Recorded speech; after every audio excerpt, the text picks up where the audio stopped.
bidangnya, yaitu Pak Ardan Mardan. Assalamualaikum, Ustaz Ardan. Waalaikumsalam warahmatullahi wabarakatuh, Pak. Alhamdulillah. Ya, terima kasih kehadirannya. Jadi kita akan mulai acaranya, dan materi hari ini itu adalah tentang wakaf. Jadi ini materi yang sangat ini sekali ya, penting ya, bagaimana kita bisa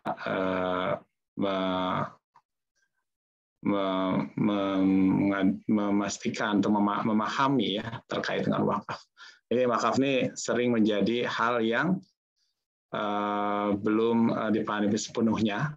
Padahal ini adalah bisa dibilang sesuatu yang bisa menjadi pahala yang tak terputus gitu ya. Apabila kita optimalkan, mungkin pemahaman kita tidak terbatas hanya sebatas apa yang sudah kita pahami. Nah, ini pentingnya kita memahami terkait dengan wakaf ini ya. Dan insya Allah tentang wakaf tunai juga ini mungkin akan jadi fokus utamanya Ustaz Mardan. Sebelum itu kita akan mendapatkan mungkin ada sambutan ya dari pembina Basnas Chevron Indonesia, yaitu Mas Ruby Mulyawan. Alhamdulillah beliau sudah bersedia hadir dan juga sudah ada di sini. Kepada Mas Ruby saya persilahkan.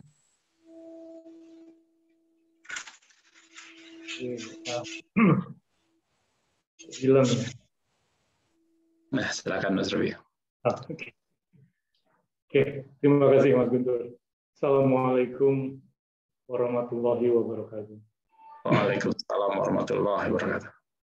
Alhamdulillahirabbil alamin. Wassalatu wassalamu ala asrofil anbiya'i wal mursalin sayyidina wa maulana Muhammad wa ala alihi washabihi ajma'in. Terima kasih pertama kepada Ustadz Ardan Mardan ya, Pak Ustadz Ardan Mardan yang saat ini sudah hadir di tengah kita secara online, yang nantinya akan menyampaikan webinar tentang wakaf. Jadi judul yang diberikan ke saya itu judulnya adalah wakaf klasik atau tradisional dan tunai. Ya, semoga apa yang nanti beliau sampaikan menjadi tambahan ilmu buat kita yang bisa kita manfaatkan. Juga terima kasih kepada bapak-bapak dan ibu-ibu, rekan-rekan semua yang ya insya Allah dirahmati Allah Subhanahu Wa Taala yang hadir untuk mendengarkan paparan hari ini. Jadi temanya cukup menarik. Tadi adalah wakaf tradisional dan tunai atau uang mungkin ya. Jadi pada umumnya kan yang selama ini kita kenal yang namanya wakaf itu adalah berupa aset tanah, bangunan gitu.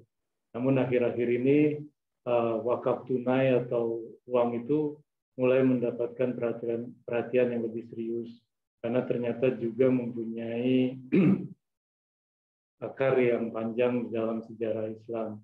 Namun saya seperti saya juga ini kurang pemahaman terhadap wakaf tunai atau cash itu karena terpaku pada pemahaman wakaf tradisional atau kalau rekan-rekan pengurus memberikan definisi wakaf klasik.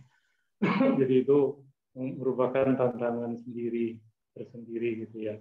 Nah, mungkin untuk membantu mensosialisasikan hal tersebut dibutuhkan pemahaman yang menyeluruh lah ya sifatnya mengenai wakaf tunai ini baik dari perspektif fikih maupun dari landasan hukumnya serta implementasinya mungkin terutama di Indonesia. Nah, ini sedikit pesan sponsor dari Kang Agus nih. Katanya Basnas Chevron sudah membentuk lembaga nazir wakaf dan beberapa aktivitas berupa pengumpulan dan pengolahan sudah ada. Jadi rekan-rekan semua diharapkan nanti menyalurkan wakafnya dari Basnas Chevron juga. Gitu. Nah, saya mengucapkan terima kasih kepada pengurus Basnas dan panitia yang sudah mempersiapkan acara webinar ini. Semoga semua upayanya sebagai amal ibadah oleh Allah Subhanahu Wa Taala. kelihatan puasanya.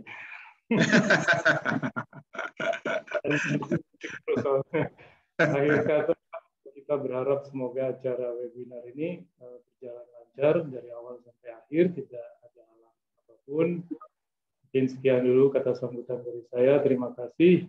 Wabillahi taufiq wal hidayah. Wassalamualaikum warahmatullahi wabarakatuh. Waalaikumsalam warahmatullahi wabarakatuh. Alhamdulillah. Makasih banyak Mas Ruby ya yang sudah berkenan ya bisa menyampaikan sambutannya. Ini alhamdulillah supportnya sangat besar dari para pembina kepada Lasnas, dan alhamdulillah Lasnas juga seperti sebagai yayasan ya untuk mengelola dana siswa karyawan Chevron gitu ya. Ini juga sebenarnya kami sudah ada lembaga nazir wakaf ya, jadi yang resmi, karena wakaf ini kan nggak bisa sembarangan ya. Sekarang sudah dimulai, prosesnya sudah ada dan kita sudah mulai. Nanti kita akan tunjukkan mungkin videonya gitu ya. Ada sebelum materi mungkin Mas Lutfi ya bisa di play videonya, silakan.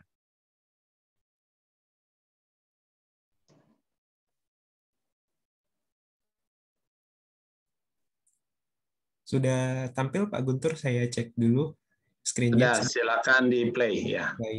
Baik Pak Guntur.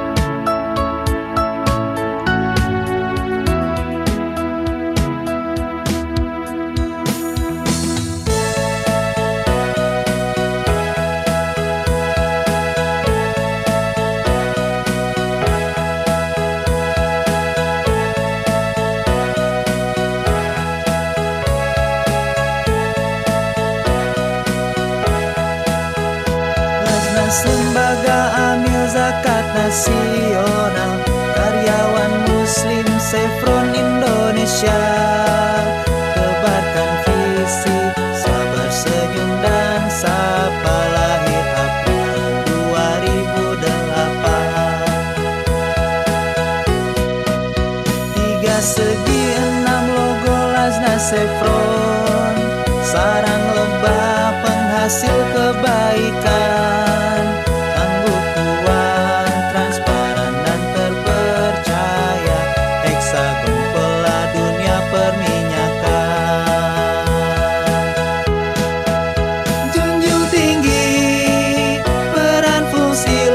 Chevron mengumpulkan, mengelola, mendistribusikan zakat, infak, sodako dan wakaf siswa, berkhidmat pada muzaki dan mustahil.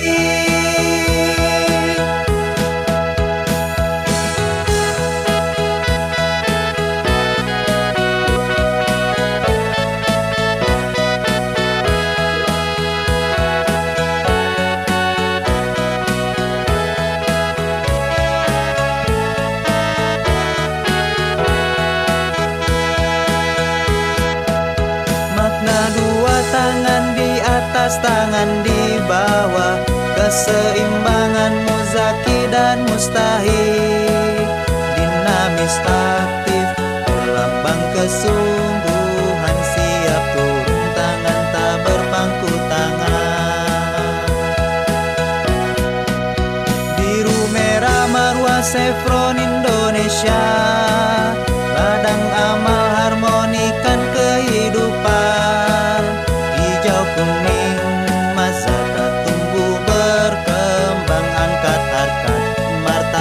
masyarakat. Junjung tinggi peran fungsi Lasnas Chevron, mengumpulkan, mengelola, mendistribusikan zakat, infak, sodako dan wakaf siswa, berkhidmat pada muzaki dan mustahil.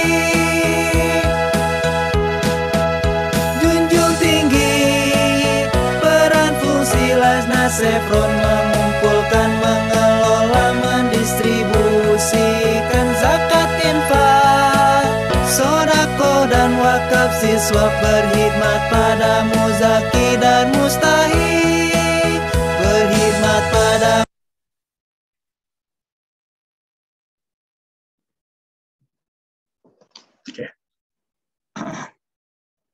Oke, alhamdulillah.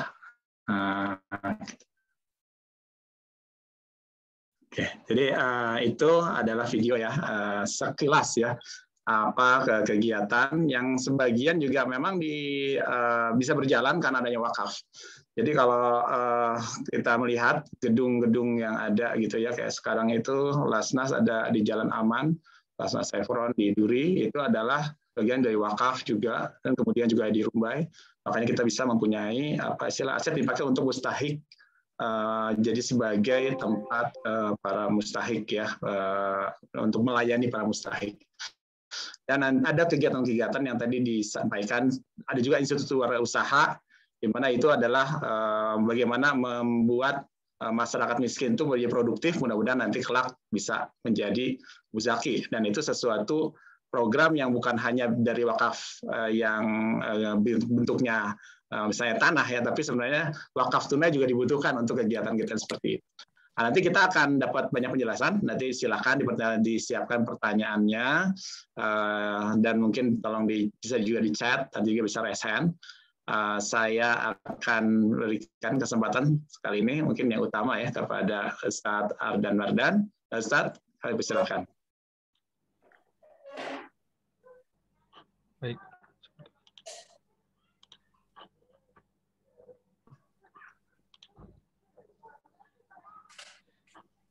Bismillahirrahmanirrahim. Assalamualaikum warahmatullahi wabarakatuh. Waalaikumsalam warahmatullahi wabarakatuh. Alhamdulillahi wa kafa, wassalatu wassalamu ala nabiyil mustafa Muhammad bin Abdullah wa ala alihi wa sahbihi wa man lihadi iktafa wahtada. Ashhadu an la ilaha illallah wa ashhadu anna Muhammadar Rasulullah alladhi ballagha risalata wa addal amanata wa nasaha lil ummah wa kashafallahu bihil ghummah wa tarakana 'alal bahajjatil bayda lailuha kanahariha la yazighu anha illa halik. Amma ba'd.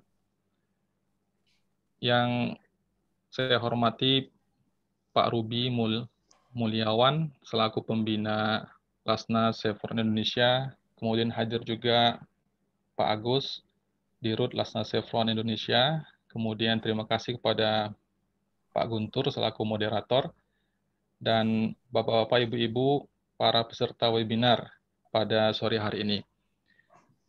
Saya sangat mengapresiasi bahwa Lasnas Chevron Indonesia telah memiliki lembaga nazir wakaf, dan kita doakan semoga ke depan lembaga nazir wakaf Lasnas Chevron Indonesia ini akan lebih berdaya dan memberikan manfaat yang sebesar-besarnya untuk pembangunan umat, insya Allah.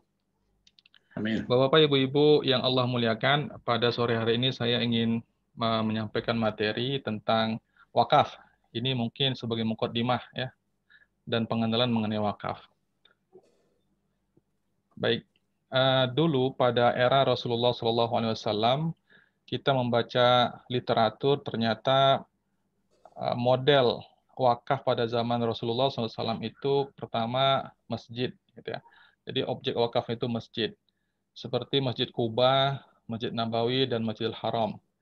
Nah, kemudian ada juga objek wakafnya itu adalah sumur, ya, sumur air, sumber air, seperti contohnya Bi'rur Rumah di Madinah. Ini merupakan wakaf sahabat dan khalifah Utsman bin Affan. Kemudian ada Bi'ruha atau Bayruha, itu di Madinah. Ini merupakan wakaf sahabat Abu Talha.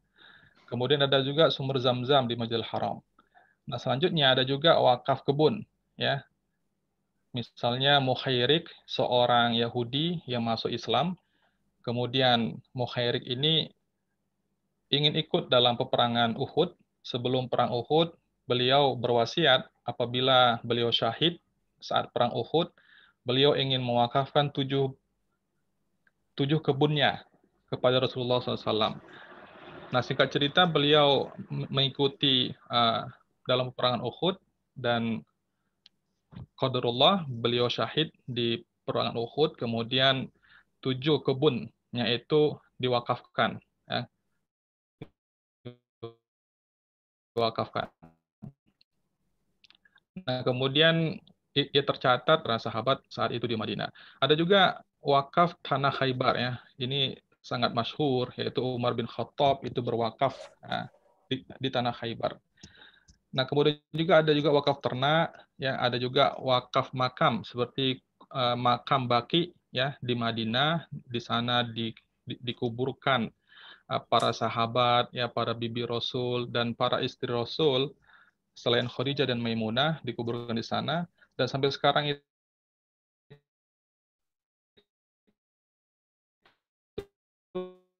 kuburan Baqi masih ada. Nah, kemudian juga ada makam Uhud, ya, makam Uhud juga itu adalah wakaf, ya. Makam dimakamkan 70 syuhada Uhud. Nah, kemudian juga pasar, ya, ada juga pasar, yaitu pasar Bani Qainuqa. Ini diwakafkan Rasulullah SAW untuk umat Islam. Jadi pasar itu diwakafkan, ya. Nah, sekarang juga kita di Malaysia itu ada juga pasar diwakafkan. Ada mall, ya, pasar juga, tapi dalam bentuk mall itu juga wakaf itu. Nah, kemudian dia ada juga wakaf ada fasilitas jihad, ya. Ini jihad ini misalnya baju perangnya Khalid, ya, bin Walid, kemudian bangunan-bangunan militer, tembok, benteng, parit, dan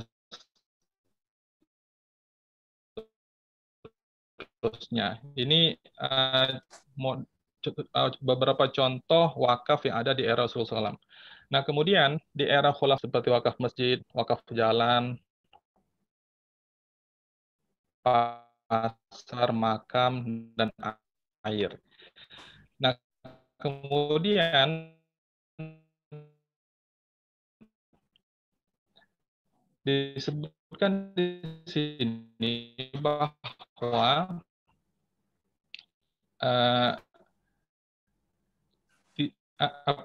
tidak ada sahabat Rasul Shallallahu Alaihi Wasallam yang memiliki kemampuan melainkan mereka berwakaf.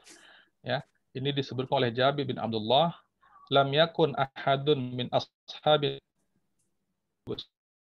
sekalian bahwa dari makan dan minum dari wakaf, belajar di lembaga pendidikan wakaf, meneliti dan menulis di perpustakaan wakaf, mengajar di sekolah dan kampus wakaf, bekerja lalu menerima gaji dari wakaf, menikah dibantu wakaf, infrastruktur kota dibangun oleh wakaf, berobat di rumah sehat wakaf, berbelanja di shopping market wakaf, sholat di masjid wakaf, sistem keamanan dari wakaf, hingga dimakamkan di tanah kuburan wakaf. Dan tercatat ada sebanyak 26.300 wakaf pada masa itu.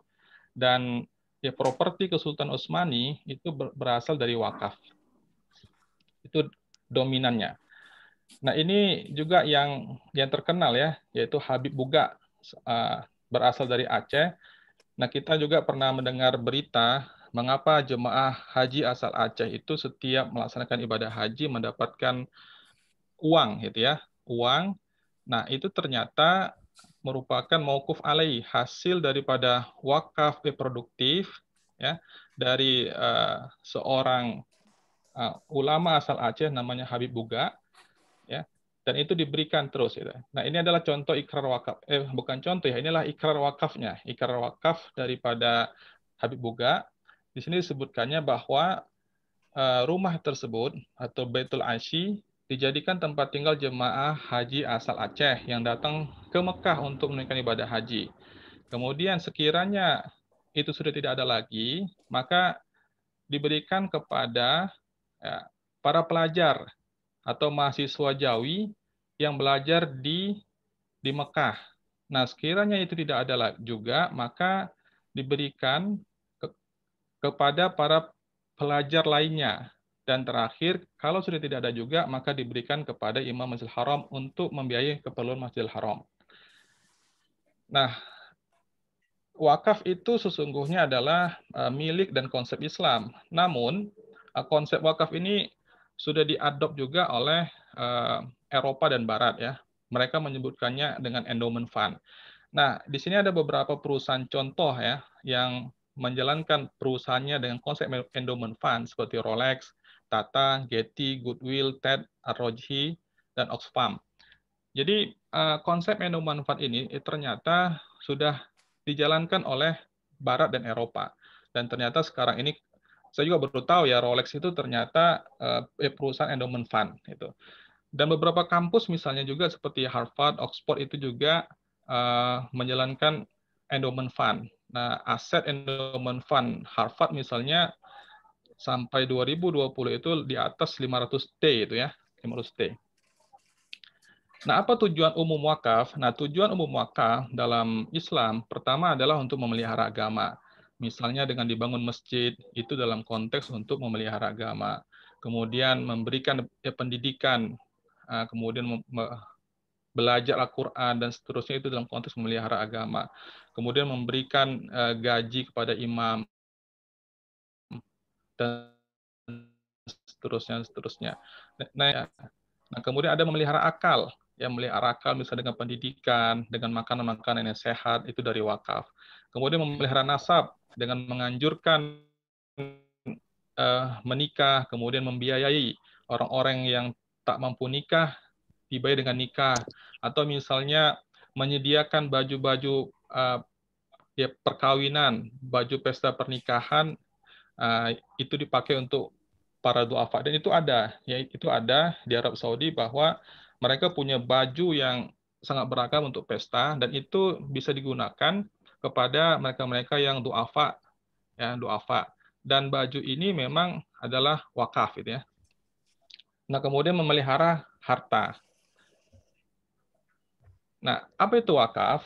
Wakaf kalau kita artikan dari hadis Rasulullah SAW dari Umar bin Khattab, itu tahbisul asal wa tasbilul manfaah. Wakaf itu adalah menjaga, menahan, ya, menahan pokoknya dan menyalurkan manfaatnya. Ya, tahbis artinya menahan pokoknya, pokok aset wakaf itu, tapi tasbilul manfaah, manfaatnya itu disalurkan, dikembangkan. Ya. Ini dari hadis Umar bin Khattab, ya redaksinya in syi'ta habbasta aslaha wa tasaddaqta biha. Nah, kemudian kalau kita melihat dalam Undang-Undang Nomor 41 Tahun 2004 tentang wakaf, disebutkan di sana bahwa wakaf adalah perbuatan hukum wakif untuk memisahkan, ya, memisahkan dan atau menyerahkan sebagian harta bendanya untuk dimanfaatkan selamanya atau jangka pendek tertentu dengan kepentingannya guna keperluan ibadah atau kesejahteraan umum menurut syariat. Nah, jadi untuk definisi wakaf itu simpelnya adalah pokoknya ya itu ditahan, ya pokok aset itu tetap ditahan, tapi pemanfaatannya itu berkelanjutan. Ya. Pokoknya tetap, kemudian pokoknya itu dikembangkan, ya dikembangkan, kemudian ada manfaatnya, manfaatnya itu berkelanjutan, ya. Kemudian manfaatnya itu tersampaikan kepada mauquf alaihi. Mauquf alaihi ini artinya adalah pihak-pihak yang menerima manfaatnya itu. Nah, kemudian prinsip tahbisul asal.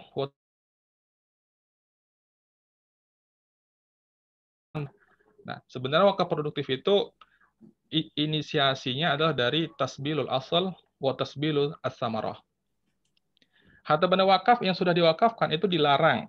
Pertama, dijadikan jaminan. Jadi nggak boleh aset wakaf yang sudah diwakafkan dijaminkan. Nah, kemudian nggak boleh juga disita, ya, karena kalau dijaminkan dan disita berarti nanti bisa hilang pokoknya. Kemudian nggak boleh juga dihibahkan, dijual, diwariskan dalam bentuk pengalihan hak lainnya. Artinya memang segala bentuk pengalihan lainnya itu tidak dibenarkan untuk wakaf ini. Jadi biarkan dia itu tetap pokoknya yang mesti dikelola dengan baik adalah asetnya dikelola, dikembangkan sehingga bermanfaat dan manfaatnya itu adalah untuk umat dan masyarakat. Nah, di sini wakaf adalah prioritas. Pada pertemuan lalu kita sudah bicara tentang zakat. Setelah seorang muslim berzakat, apa selanjutnya yang dilakukan? Maka gitu kan. Nah, wakaf adalah prioritas berbanding dengan sedekah dan infak biasa. Nah, wakaf adalah sedekah yang dikelola. Hanya wakaf yang mewajibkan harta yang disedekahkan harus tetap utuh. Kalau misalnya infak biasa, itu kan nggak ada manajemen di sana. Dan kita juga tidak mengetahui untuk apa dan seperti apa. Tapi ketika seorang itu berwakaf, nah, maka hartanya itu utuh, dikelola, kemudian hasil kelolaannya disedekahkan lagi. Nah, wakaf adalah sedekah yang cerdas, karena cukup dia berwakaf sekali, namun pahalanya berkali-kali, yaitu pahala jariah, ya, sedekah jariah. Nah, wakaf juga disebut dengan sedekah jariah, sebagaimana hadis Rasulullah SAW, "Idza mata ibnu Adam inqata amaluhu illa min salatin", diantaranya adalah sedekah jariah. Sedekah jariah para ulama sepakat itu adalah wakaf. Sedekah jariah artinya selama aset wakaf, ya, barang wakaf itu bermanfaat dan dimanfaatkan untuk umat, maka pahalanya terus mengalir kepada si wakif. Jadi wakaf itu bisa menjadikan usianya itu panjang, itu melebihi usia biologisnya.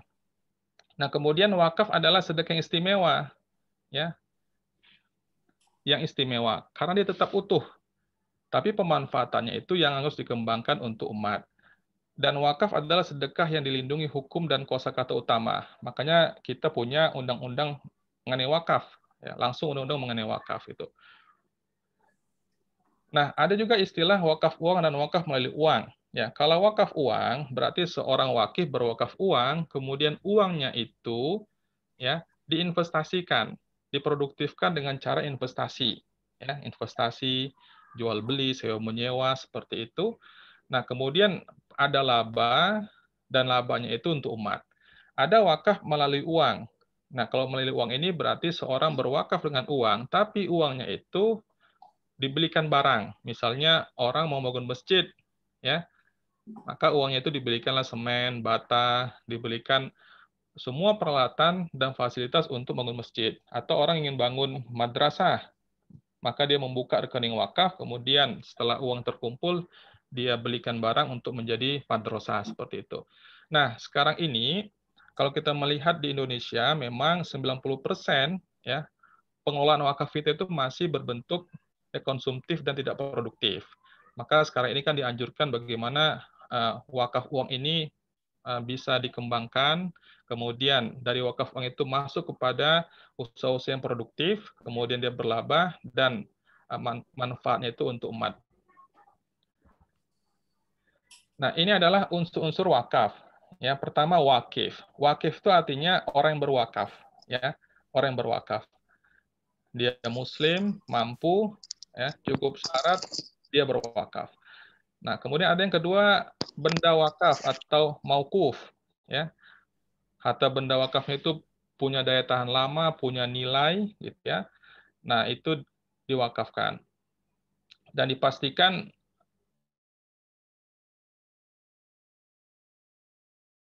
hal seperti zakat tidak dibolehkan berwakaf dengan harta benda yang haram gitu. Nah, kemudian nazir. Nazir adalah pihak pengelola, ya. Kalau di zakat namanya amil, kalau di wakaf namanya nazir. Nazir ini punya tanggung jawab yang sangat besar untuk memelihara aset wakaf, untuk mengembangkan aset wakaf, dan untuk melahirkan wakaf-wakaf baru gitu. Kemudian ada ikrar wakaf, ya, hendak wakif yang diucapkan secara lisan dan tulisan kepada nazir untuk mewakafkan harta benda miliknya. Kemudian ada mauquf alaihi. Mauquf alaihi adalah penerima manfaat benda wakaf. Misalnya untuk pendidikan, ya, untuk kesehatan, ya, untuk UMKM, gitu, untuk kemanusiaan, untuk dakwah dan seterusnya. Jadi nazir wakaf itu dia boleh bekerja sama dengan pihak-pihak yang akan memanfaatkan hasil wakaf. Juga nazir wakaf boleh juga bekerja sama dengan al-mutawalli namanya. Mutawalli itu adalah pihak pengembang, ya. Dan di Malaysia itu itu berkembang nazir dia bekerja sama dengan mutawalli, ya. Mutawalli ini adalah misalnya perusahaan pengembang. Contoh misalnya nazir ingin buat hotel syariah, kemudian sumbernya dari wakaf. Karena nazir punya keterbatasan skill dan kompetensi untuk buat hotel, nazir boleh bekerja sama dengan mutawalli, ya, dengan pihak lain, dengan perusahaan lain yang memang mengerti tentang hotel syariah. Nanti buat aja akadnya antara si mutawalli dan si nazir. Dan ini di Malaysia itu biasa. Dan di Singapura juga itu biasa, ya. Kalau Singapura itu untuk zakatnya memang tunggal dikelola oleh MUIS, ya. MUIS, Majelis Ulama Islam Singapura, tapi mereka join dengan perusahaan-perusahaan untuk mengembangkan aset wakaf. Jadi tidak mesti nazir itu langsung menghandle dan mengelola hotel syariah, tapi dia boleh bermitra dengan al-mutawalli. Nah, ini klasifikasi wakaf, ini mungkin sudah saya jelaskan pada pertemuan yang pertama, ya. Dari segi aspek waktunya ada yang abadi dan berjangka. Berjangka dibolehkan dalam undang-undang kita. Jadi misalnya saya berikan uang 1 miliar, ya, kemudian saya wakafkan dalam jangka 5 tahun. Ya. Nanti setelah 5 tahun, uang itu dikembalikan kepada si wakif. Tapi kan manfaatnya sudah dikelola, diputar, itu kan diinvestasikan. Kemudian dari aspek tujuan ada wakaf keluarga, wakaf ahli dan wakaf khairi. Wakaf ahli dan khairi sebenarnya sejak zaman Rasulullah dan para sahabat sudah ada. Wakaf ahli yang pertama adalah wakafnya Umar bin Khattab, ya, wakafnya Umar bin Khattab. Wakaf ahli ini apa? Si wakif dia mensyaratkan bahwa manfaat daripada wakafnya itu diterima juga oleh keluarganya, ya, oleh keluarga ini, dan ini dibenarkan selama tidak bertentangan dengan fikih wakaf. Bahkan saya pernah membaca ikrar wakaf ahli itu sampai 5 generasi. Apabila anak saya sudah tidak ada, ya, diberikan kepada anaknya, anak saya berarti cucu dia. Apabila cucunya generasi sudah tidak ada, diberikan kepada cicitnya, seperti sampai 5 generasi itu dibolehkan. Makanya di sini nazir tantangannya bagaimana nazir ini bisa memelihara aset wakaf ini dan mengembangkannya, dan juga nazir wakaf nanti melaksanakan apa kehendak dan syarat daripada si wakif. Ada juga wakaf khairi. Nah, ini wakaf khairi ini biasa, ya, seperti tadi yang kita melihat pada zaman Rasulullah, ada orang berwakaf masjid, madrasah itu khairi. Jadi itu dia fully khairi itu. Ada wakaf musyarak, ya. Musyarak ini artinya si wakifnya itu mensyaratkan bahwa manfaatnya itu untuk keluarganya dan untuk sosial. Dari aspek bentuknya itu ada wakaf bergerak dan tidak bergerak. Nah, kalau wakaf bergerak seperti uang, saham, ya, emas gitu, dan tidak bergerak itu seperti tanah, gitu, ya, seperti tanah. Nah, sekarang ini yang kontemporer adalah wakaf saham, ya, wakaf saham. Banyak anak-anak muda sekarang ini sudah mewakafkan sahamnya. Misalnya dia punya saham, nah kemudian hasil daripada sahamnya diwakafkan, misalnya sekian persen gitu. Nah, ini adalah himpunan peraturan perundang-undangan tentang wakaf di Indonesia, ya. Dan bukunya ada ini. Nah, ini peluang dan pengembangan wakaf di Indonesia ini udah pernah saya sampaikan. Kita potensinya 180T. Tapi realisasinya dalam laporan Badan Wakaf Indonesia 2020 itu terhimpun sekitar 390-an miliar, ya. Jadi masih jauh sebenarnya realisasi wakaf uang di Indonesia berbanding dengan potensinya. Nah, model pengelolaan wakaf di Indonesia itu secara umum 3. Pertama ada murni sosial seperti madrasah, masjid, makam. Kemudian ada kombinasi antara sosial dan ekonomi. Ini contohnya investasi dan sektor real. Ada juga yang ketiga ini ya financial hybrid approach, ya. Jadi kombinasi antara wakaf dengan instrumen keuangan syariah lainnya, misalnya ada wakaf polis asuransi, ada misalnya cash wakaf link sukuk gitu. Ini CWLS ini adalah programnya pemerintah, namun boleh masyarakat untuk masuk di sana. Nanti manfaatnya lah untuk umat. Nah, di sini kita lihat dari Master Plan Ekonomi Syariah dari Kemenex itu ya. Ada beberapa isu pengelolaan wakaf di Indonesia. Pertama mengenai awareness, masih terbatasnya pengetahuan dan edukasi masyarakat tentang wakaf. Kemudian belum optimalnya pemanfaatan teknologi dalam proses bisnis wakaf. Ya memang kita sangat menginginkan wakaf ini dia terkoneksi dengan teknologi.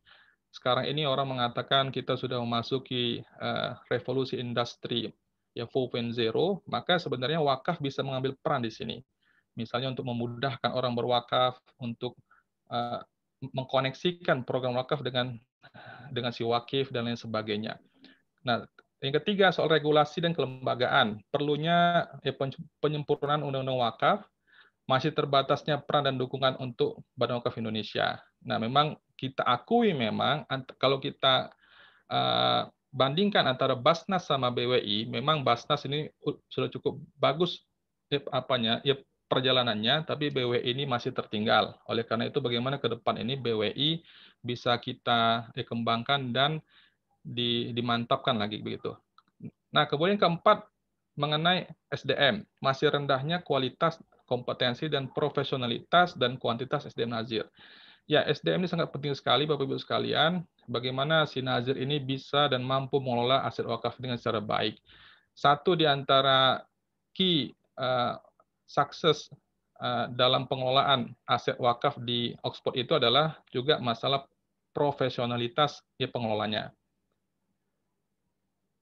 Oke, ini masih belum optimal, dan lanjut saja. Oke, ini menunjukkan bahwa memang di Indonesia ini 90% wakaf itu masih berbentuk sosial murni, ya, belum produktif, masih masjid, masih madrasah dan makam. Oke, ini saya lewatkan saja ya. Ini saya lewatkan saja. Oke. Nah, apa itu wakaf produktif? Nah, wakaf produktif itu simpelnya adalah, Bapak Ibu sekalian, bahwa uang wakaf yang ada itu diproduktifkan. Maksud diproduktifkan adalah diinvestasikan. Ya. Diinvestasikan. Kemudian dilakukan di situ transaksi dan kontrak-kontrak bisnis. Nah, kemudian nanti ada labanya itu untuk umat. Karena dia sudah masuk pada produktif bisnis, maka nanti cara pengelolaannya adalah dengan pendekatan bisnis, dengan manajemen bisnis. Maka manajemen wakaf produktif harus memperhatikan konsep-konsep manajemen umumnya, ada planning sampai controlling. Nah, di sini banyak orang nggak mengerti mengenai wakaf produktif, jadi dia kira kalau wakaf produktif itu kalau bicara bisnis saklek, dia tidak. Ketika kita sudah bicara bisnis, maka kita bicara bisnis. Dan mungkin Bapak-bapak, Ibu-ibu sekalian di sini kan banyak berlatar dari karyawan Chevron dan punya pengalaman dalam bisnis, maka sangat menarik kalau teman-teman yang ngerti bisnis, expert dalam bisnis itu masuk ke wakaf produktif, sehingga nanti aset wakaf itu dikelola secara bisnis, ya, dengan baik, dengan manajemen baik, nah, dan dia bermanfaat dan manfaat untuk umat gitu. Di sana ada manajemen risiko, ada studi kajian bisnis, dan seterusnya. Nah, nazir wakaf uang. Yang mengelola wakaf produktif namanya nazir wakaf uang. Ya, di Indonesia, per Juli 2020, tercatat baru 254 nazir wakaf uang di Indonesia. Nah, nazir wakaf uang ini izinnya dari BWI Pusat. Tapi kalau nazir wakaf melalui uang, misalnya untuk masjid, madrasah, makam, itu cukup di BWI kabupaten dan kota. Ada juga nazir wakaf perorangan. Nah, ini nanti dari KUA gitu. Di Indonesia ini yang paling banyak adalah nazir wakaf perorangan. Bisa perorangan menjadi nazir wakaf? Bisa. Tapi memang banyak kelemahannya. Ya. Banyak kelemahannya, terutama dari aspek bagaimana mengelola dan mengembangkan aset wakaf tersebut. Nanti kalau si wakifnya itu misalnya qadarullah wafat, meninggal, bagaimana kelanjutannya? Apakah ya keturunannya mengetahui? Dalam banyak case, itu keturunannya nggak mengetahui, anaknya tidak mengetahui, disangka, dikira itu adalah harta waris. Jadi dibagi-bagi gitu. Nah, ini kan sudah melanggar fikih itu kan. Nah, tapi sebaiknya memang wakaf itu dikelola oleh lembaga, ya, bisa yayasan atau BMT. Nah, ini skema wakaf produktif, ya. Misalnya wakaf tanah, misalnya, ya wakaf tanah, dia ada tanah, kemudian tanahnya itu diproduktifkan. Ya, untuk apa misalnya? Ya diproduktifkan, bisa misalnya buat pabrik, misalnya, bisa misalnya untuk apa namanya, buat kafe, bisa misalnya dan lain sebagainya, buat mat dan seterusnya. Kemudian dikelola dengan baik, labanya itu untuk mauquf alaihi atau uang di sini. Orang berwakaf uang diserahkan ke LKSPWU, ya, bank syariah yang sudah resmi menjadi penerima wakaf uang, kemudian nazir yang mengembangkannya untuk proyek-proyek bisnis, ya. Nah, kemudian dia berlaba, labanya itu untuk umat, ya. Nanti ada juga di sini katanya reinvestasi wakaf. Ya, nah di sini tadi saya katakan ada mutawali, ada operator di sini. Ada operator. Jadi pola pertama nazir wakaf langsung mengelola proyek wakaf itu. Yang kedua, bisa polanya nazir wakaf bermitra, bekerja sama dengan mutawali. Nanti mutawali yang akan menjalankan proyek tersebut. Nah, ya tinggal nanti dikaji aja bagaimana pertimbangan SWOT-nya. Ya, apakah mau kita langsung mengelola proyek wakafnya atau kita serahkan kepada pihak yang ketiga mutawali. Gitu. Oke, Ustadz, mungkin bahkan wakaf uang, ya. Kalau mau ini mungkin ada beberapa pertanyaan mungkin dari para peserta. Apa Ustadz ada yang mau diselesaikan dulu atau mau jawab? Ini tinggal sedikit lagi, Pak. Oke, silakan lanjut. Baik, ini bahkan wakaf uang, ya. Wakif berwakaf uang diterima nazir, nazir investasikan sesuai syariah, ada labanya. Untuk nazir maksimal 10%. Nah, ini 10% ini undang-undang kita nih 10% maksimal. Di Malaysia saya melihat itu 15% ya. Nah, sebenarnya 10-15% ini ijtihad masing-masing negara. Indonesia itu 10%.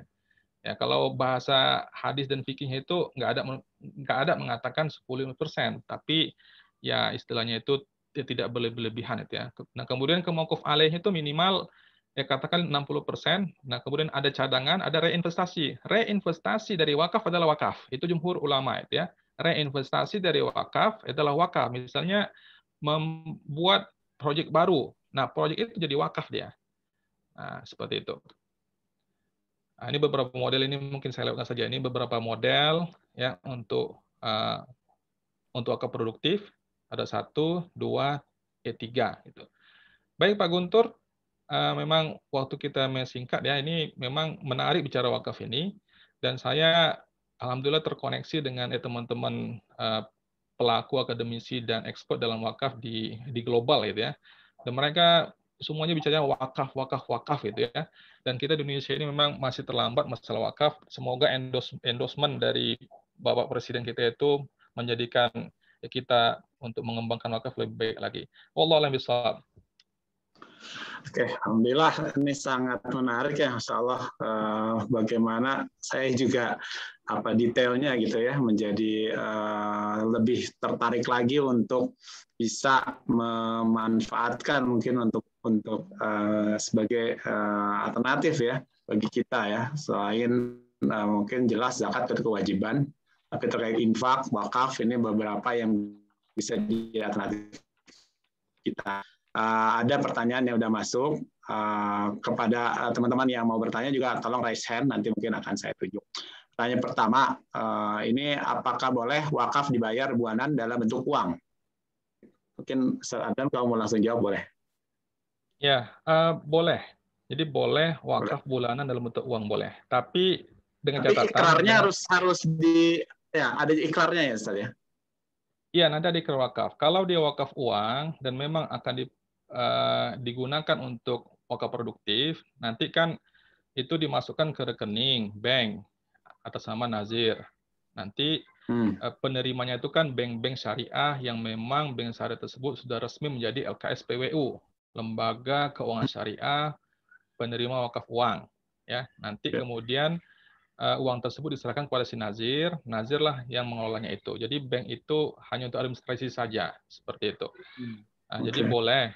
Nah, tapi dengan catatan seperti ini Bapak Ibu sekalian, jangan sampai nanti karena kita bulanan misalnya biasanya sudah berzakat, ya, kemudian ini 2,5% ya untuk zakat, kemudian ya mungkin saya kurangi 2,5% Pak karena saya mau berwakaf, jadi 2% saya wakaf, 2% saya zakat, 0,5% saya wakaf. Itu nggak boleh, karena bagaimanapun zakat tetap wajib. Itu kan, wakaf ini hukumnya sunnah muakkadah atau sunnah mustahabbah, seperti itu.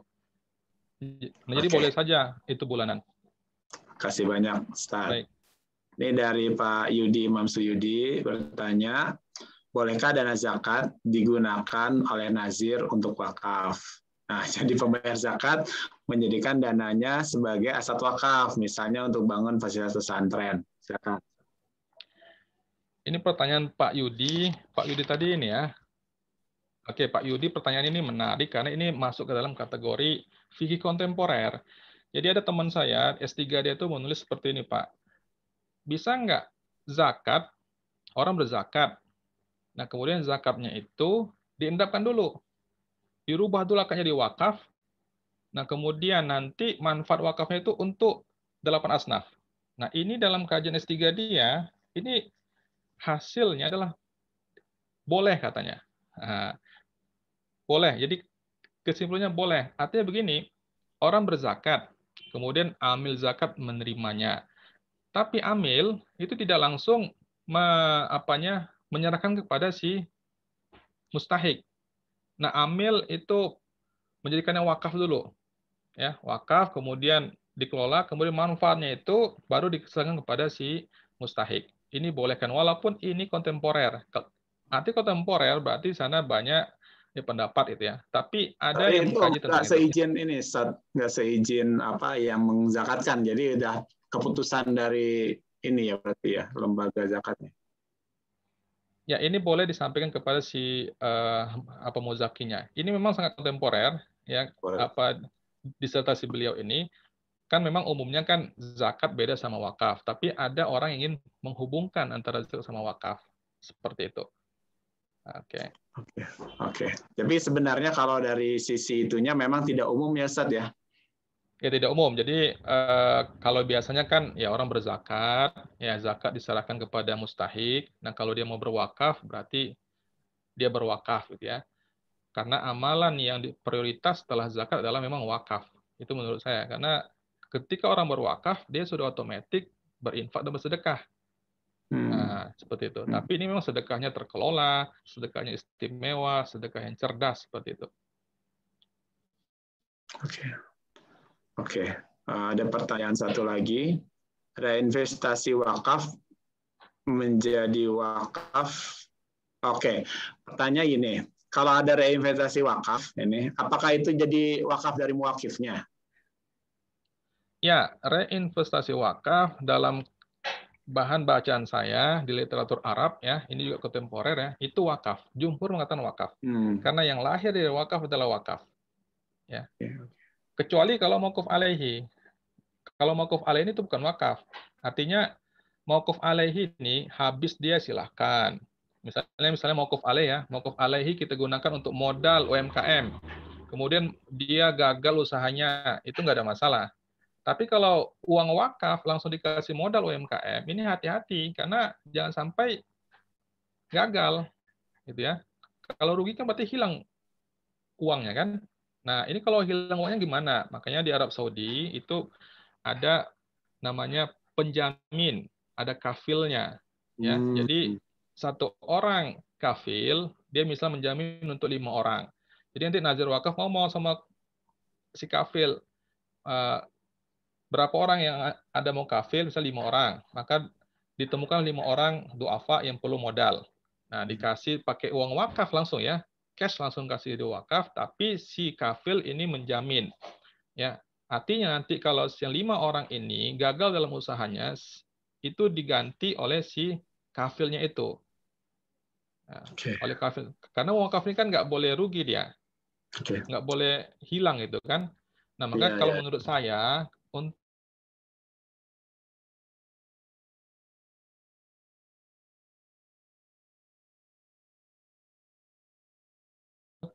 usahanya. Tapi kalau untuk misalnya kita masuk ke saham syariah dan perusahaan-perusahaan yang masuk ke saham itu kan sudah TBK, ya, sudah IFO dia, tentu sudah expert, sudah bagus gitu ya. Itu silakanlah menggunakan dari cash wakaf itu masuk ke sana, gitu ya. Tapi kalau untuk UMKM apa itu mungkin janganlah pakai cash wakaf, khawatirnya rugi itu. Kalau rugi nanti kan ini bagaimana mengembalikannya itu kan. Nah, kalau ini ya, pertanyaan saya juga ya mungkin terkait nazir wakaf ini kan bebannya cukup berat ya, karena dia menjalankan amanah yang dari muwakif itu ya. Kalau misalnya tadi terjadi uang hilang, uang ternyata tadi ya misalnya rugi atau akhirnya tidak, hartanya itu jadi berkurang, itu tanggung jawabnya gimana? Atau jadi emang apa itu jadi resiko bagi yang muwakif karena dia mungkin akhirnya jadi wakafnya itu hilang, atau jadi ada bagi nazir wakaf itu harus mencarikan pengganti atau gimana? Ya, memang bagi nazir wakaf ini harus punya manajemen untuk bagaimana aset wakaf ini itu kalaupun dia rugi, resikonya itu kecil atau bahkan tanpa resiko. Misalnya pakai asuransi ya, diasuransikan syariah misalnya. Atau misalnya ada jaminan dan penjaminan, gitu ya, penjaminan. Nah, sehingga nanti kalau misalnya dia rusak, hilang, nah, nanti bisa ada yang menggantinya. Nah, katakanlah itu semua sudah dilakukan, tapi tetap juga hilang itu benda wakaf. Dan saya pernah menanyakan ini kepada seorang ulama di Arab Saudi, itu dia mengatakan la yukallifullahu nafsan illa wus'aha. Artinya udahlah, itu udah di luar daripada kemampuan kita, gitu ya. Tapi kalau masih bisa kita usahakan, kita usahakan. Nah, kemudian misalnya seorang misalnya berwakaf tahun 2021 1 miliar. Nah, bagaimana menjaga 1 miliar ini agar nilainya itu tetap utuh? Nah, yang dilakukan oleh negara-negara di Arab sana adalah dengan membelikannya kepada emas, gitu ya, pada emas. Jadi emas ini kan inflasinya ya bisa dikatakan mendekati 0 itu ya, seperti itu. Jadi sehingga nilainya itu tetap utuh itu. Karena kalau 1 miliar 2021 itu 10 tahun akan datang kan mungkin sudah nilainya sudah apa ya, sudah berkurang itu ya. Maka untuk menjaga itu dengan emas. Nah, ini ketika sudah kembali modal. Kan misalnya tadi 1 miliar, kemudian 1 miliar ini diputar-putar itu kan, investasikan, kemudian sudah balik modal. Nah, untuk menjaga yang 1 miliar itu dari inflasi, maka diemaskan seperti itu. Oke. Ya, ada 2 pertanyaan nih. Ini sebenarnya cukup banyak pertanyaannya ya. Tapi mungkin saya coba pilih dulu. Ini kalau misalnya kita itu uang wakaf kita gunakan untuk biaya pendidikan, misalnya lembaga pendidikan. Memang sih kalau sekarang mungkin kita dapat wakaf misalnya pertanian, hasilnya baru kita gunakan untuk biaya pendidikan. Tapi kalau langsung itu boleh atau tidak? Sebenarnya kan manfaatnya, uangnya hilang, tapi manfaatnya itu akan bisa menghasilkan lagi secara produktif. Nah, terus satu lagi tadi mungkin sepenjalanan itu, kalau wakaf itu untuk membantu negara, misalnya untuk beli kapal selam nih yang sekarang ya, beli kapal selam dari wakaf, bisa nggak jadi wakaf itu? Nah ini terkait dengan itu jawaban gimana? Baik, yang pertama wakaf untuk beasiswa. Jadi sebaiknya untuk beasiswa ini kan untuk pendidikan ya, itu dari mauquf alaihinya. Hasilnya ya? Kalau ya hasilnya, kalau ingin digunakan juga dari uang wakafnya, berarti ini bisa saja untuk membantu du'afa, tapi akadnya itu adalah qardul hasan. Nah, kalau qardul hasan berarti kan ada kewajiban mengembalikan lagi uang itu, kan begitu ya. Mungkin berjangka lah, mungkin ada duafa, ya misalnya duafa dia kan nanti dia mungkin berjangka. Kalau bank misalnya ngasihnya 5 tahun, nah ini karena wakaf adalah 10 tahun. Jadi tapi memang harus dikembalikan itu. Nah, menarik tuh saat kalau misalnya BMT itu kan dia kan sebenarnya bisa dari uang BMT itu bisa modelnya kayak kalau Hasan itu ya, nanti harus kembalikan gitu. Ya, Itu dari sumbernya dari wakaf bisa juga sebenarnya bekerja sama dengan BMT. Bisa. Oke. Ya, bisa. Kalau dia misalnya bukan untuk duafa, untuk bisnis, maka bisa digunakan akad lainnya, misalnya akad murabahah, ya kan? Artinya diberikan modal, ya, tapi dengan akad murabahah nanti kan ada keuntungan yang didapat oleh BMT. Nah, itu bisa. Tapi kalau untuk duafa lemah, ya mungkin qardul hasan lah. Jadi disesuaikan dengan siapa orangnya. Nah, kemudian kedua, wakaf pembelian kapal selam, ya boleh saja. Boleh saja. Artinya membeli kapal selam dengan wakaf. Nah, kemudian dibukalah kotak wakaf kapal selam misalnya. Jadi orang berwakaf, niatnya beli kapal selam, udah cukup uangnya beli kapal selam. Tapi itu ingat tuh wakaf ya. Kalau wakaf berarti pertanyaan saya, siapa nazirnya? Siapa nazirnya? Kalau nazirnya nggak sanggup, siapa mutawalinya yang akan mengoperasikan, mengelola itu? Itu harus jelas. Ya kan? Karena kapal selam boleh, karena dia kan memang kapal selam ini kan pelukan dan daya tahannya kan kuat ya, itu ya. Nah itu boleh, misalnya untuk pesawat terbang boleh. Sebenarnya Indonesia ini, maka saya pernah bilang kepada dengan BWI di Riau ini, sangat kita ini kalau berwakaf, ini jalan raya bisa kita bangun, ya apapun bisa kita bangun gitu kan. Nah tinggal ada yang mengelolanya, gitu. Ada yang menggerakkannya. Ini wakafnya sangat menarik. Ya mohon maaf misalnya negara Israel itu kan itu endowment fund itu kan. Mereka membangun negaranya endowment fund itu. Nah, itu contoh kalau contoh negara yang dibangun dengan endowment fund itu ya mereka itu kan. Nah, jadi sebenarnya wakaf ini luar biasa, bahkan apapun bisa kita lakukan itu dengan wakaf, itu membeli pesawat terbang, membeli kapal selam, bahkan kita membuat apa, itu sangat-sangat bisa. Dan jelas wakaf gitu kan, tinggal nanti siapa nazirnya, ya harus orang yang expert, dan siapa mutawalinya, itu saja. Dan nanti manfaatnya gimana? Ya manfaatnya mungkin karena dia ini murni sosial mungkin ya, digunakan oleh negara untuk pasukan-pasukan militer, itulah manfaatnya nanti seperti itu. Selama kapal selam itu masih ada dan beroperasi, maka sedekah jariahnya mengalir. Kalau kapal selam itu misalnya sudah tidak bisa lagi digunakan dan dimanfaatkan, dijual saja. Nanti hasil jualnya itu dibelikan wakaf lagi. Mungkin belikan kapal selam yang baru lagi kan, dengan tambahan sedikit. Nah, jadi harta benda wakaf ini bisa diganti, bisa. Gitu kan, misal tanahnya nggak produktif, kemudian mau diruslah namanya, kemudian bisa ya diganti dengan yang lainnya. Ditukar kan? Bisa. Ditukar bisa. Memang saya tertarik sekali dengan penjelasan Ustaz tadi tentang di Turki Utsmani ya, bagaimana pada zaman itu bisa dibilang semua wakaf dari wakaf. Dan saya paham sekali Al Azhar itu aja itu sebesar itu wakaf gitu ya. Iya.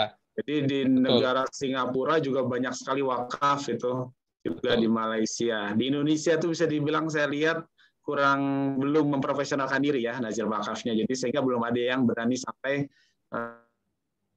lebih lebar dari sekedar mungkin yang sekarang terbatas ke masjid dan makam itu ya.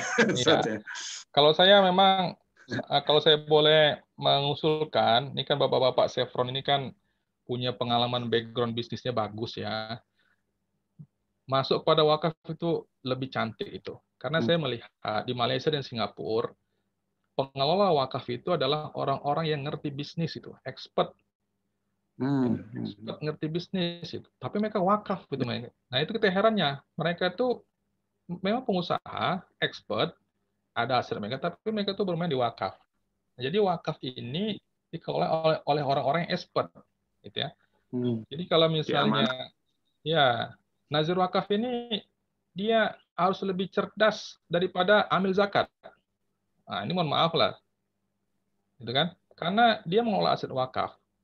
Jadi lebih cerdas, lebih berkompeten, skillnya harus di atas rata-rata untuk mengelola wakaf ini. Nah, makanya ada yang mensyaratkan untuk menjadi nazir wakaf itu dia sudah pernah dulu pengalaman jadi amil zakat. Nah, jadi kalau misal tiba-tiba jadi nazir, belum ada pengalaman jadi amil, nah ini nggak bisa gitu kan. Jadi apa saya melihat karena culture daripada Bapak sekalian itu ada. Nah, coba bermain di wakaf ya, mengelola aset-aset ini dengan pendekatan manajemen yang baik, risk management yang baik. Nah, itu sangat menarik di wakaf ini. Alhamdulillah, ini sangat menarik. Mungkin kalau ada pertanyaan lain disimpan saja, nanti bisa di WA-kan ke kami juga atau di email. Nanti kita akan sampaikan ke Ustaz Hardan. Kemudian kita akan ada kuis nih ya, kuis ya, ini mungkin menarik juga nih, akan dibawakan oleh Mas Lutfi. Silakan Mas Lutfi dipimpin kuisnya. Baik, terima kasih Pak Guntur. Oke, jadi silahkan untuk bergabung di kuis kita, kuis berhadiah ya. Di linknya ada di chat, jadi tinggal diklik atau di copy ke browser melalui handphone atau melalui laptop bisa. Silahkan kita tunggu mungkin. Ntar saya kasih nih HTTP-nya, soalnya kalau nggak dikasih HTTP nanti nggak bisa diklik. Ntar saya kasih HTTP. Oh iya, boleh Pak. Iya betul. Nah itu dia, silakan diklik. Oke iya. Terima kasih Pak Guntur. Ini bisa langsung ke browser ya.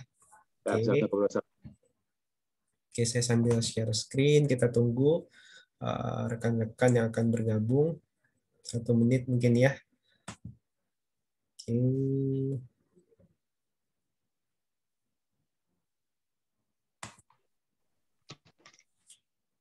Oke, kita akan mulai pukul 5.36 ya. Ada 28 peserta ya kita ya Pak Guntur ya. Ya, silakan. Mudah-mudahan banyak nih yang bergabung. Soalnya dari penjelasan Ustadz Ardan tadi, jadi yang umum-umum saja sih gitu. Jadi mudah-mudahan bisa cepat dan tepat menjawabnya. Hanya 5 soal, jadi option ABCD, jadi hanya 1 jawaban yang benar. Oke, kita mulai saja ya. Oke, soal yang pertama. Surat-surat berharga yang dimiliki oleh seseorang, kelompok orang, lembaga, atau badan hukum yang ingin diwakafkan. Nah, ini termasuk ke dalam istilah atau pengelompokan atau yang sedang kita bahas tadi ya. A. Zakat mal, B. Wakaf uang, C. Wakaf barang berharga, D. Wakaf berdasarkan waktu. Lebih tepat dan sesuai dengan penjelasan webinar kita hari ini. Oke, sudah ada 8 orang yang menjawab ya. Oke, tentunya hanya 10 detik per soal. Oke, kita lihat. Oke, jawaban yang tepat adalah B, wakaf uang. Jadi sesuai dengan topik kita hari ini ya. Ada yang terjebak sepertinya. Oke, masih ada kesempatan lagi. Oke, kita lihat.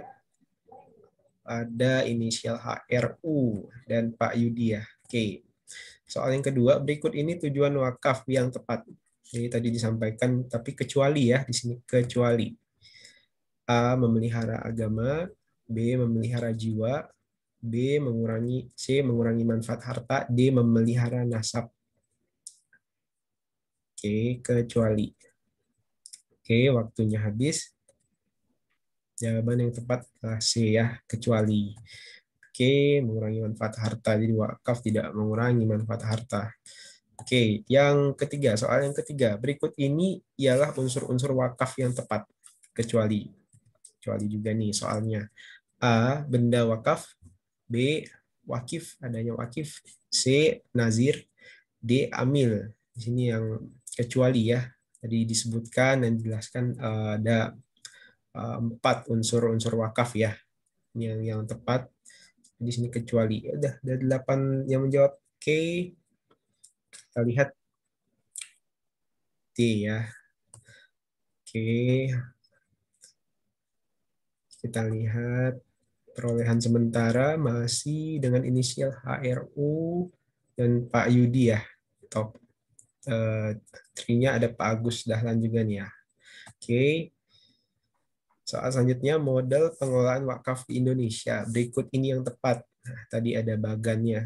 Tapi kecuali A, pure social approach, B, socio-economic approach, C, financial hybrid approach, D, special approach. Ya, ada 3 ya yang tepat. Oke, waktunya habis. Special approach. Oke, 100% jawab benar. Oke. Soal yang terakhir, belum optimalnya pemanfaatan teknologi dalam proses bisnis wakaf ialah tantangan pengelolaan wakaf dari segi atau aspek A, SDM, B, R&D, Research and Development, atau teknologi, C, regulasi dan kelembagaan, D, awareness. Tadi disampaikan oleh Ustadz Ardan. Silakan yang paling tepat menurut aspek. Oke, waktunya habis. Oke, ini soal yang terakhir ya. Jawaban yang benar adalah B, R&D dan teknologi. Oke. Oke, ini adalah skor terakhir ya, Pak Yudi, Pak Devri, Pak Denny ya. Kita ambil 3 terbesar ya, 3 skor terbesar. Oke. Terima kasih rekan-rekan Bapak dan Ibu yang sudah bergabung di kuisnya. Nanti hadiahnya akan dikirimkan ya. Nanti kita akan. Ya, jadi selamat nih, kita ngambil berapa pemenang? 3 ya Pak 3. Ya, seperti webinar Pak Yudi, Pak Devri, Pak Denny. Ini tapi Pak Heru sama nilainya nih. Mungkin bisa kita pertimbangkan dapat juga ya. Oke, jadi 4 pemenang. Oke, boleh. Jadi saya nggak dipertimbangkan, Mas Kang Guntur. Ini masalahnya masih ada jarak nih 4.000 ke 3.000. Siap. Oke, terima kasih. Saya kembalikan ke Pak Guntur. Assalamualaikum. Terima kasih. Salam. Oke, Pak Lutfi, terima kasih banyak Mas. Jadi tolong di-answer lagi. Pak Ardan, apa ada final closing statement dari hari ini? Silakan, Pak Ardan. Ustaz. Ya baik, terima kasih Pak Guntur. Tadi saya sedikit melihat pertanyaan tadi ya di chat yang saya sampaikan. Ya, 10% itu maksimal undang-undang. Terus dari mana nazir untuk mendapatkan tambahan? Bisa dari infak dan sedekah. Infak dan sedekah. Nah, apa maksudnya mewakafkan diri di jalan Allah? Ya, kalau mewakafkan diri berarti dirinya, jiwanya itu sudah diwakafkan ya di jalan Allah, gitu ya. Karena memang wakaf ini jenisnya sangat luas sekali, sangat banyak sekali. Ya, ada juga wakaf hak kekayaan intelektual, wakaf merek, wakaf desain grafis, itu banyak sekali. Ya. Nah, tapi kita pada saat ini hanya berbicara tentang wakaf secara umum dan wakaf tunai atau cash wakaf gitu ya, yang bisa diproduktifkan. Ya mungkin itu dari saya Pak Guntur. Terima kasih Bapak Ibu atas partisipasinya. Semoga wakaf ini menjadi ya pilar kita juga, walaupun bukan rukun ya, tapi memang manfaatnya, kemudian maslahatnya dan pertimbangan maqasid syar'iyyahnya itu sangat besar sekali wakaf ini. Dan dia merupakan ibadah yang prioritas setelah zakat. Demikian dari saya Pak Guntur. Terima kasih banyak. Wassalamualaikum warahmatullahi wabarakatuh. Assalamualaikum warahmatullahi wabarakatuh. Alhamdulillah, jazakallah khairan katsira Ustaz Ardan yang telah memberikan ilmunya pada kita semua. Terima kasih banyak juga kehadirannya untuk seluruh peserta. Ini alhamdulillah mudah-mudahan bawa keberkahan dan terima kasih juga pada panitia.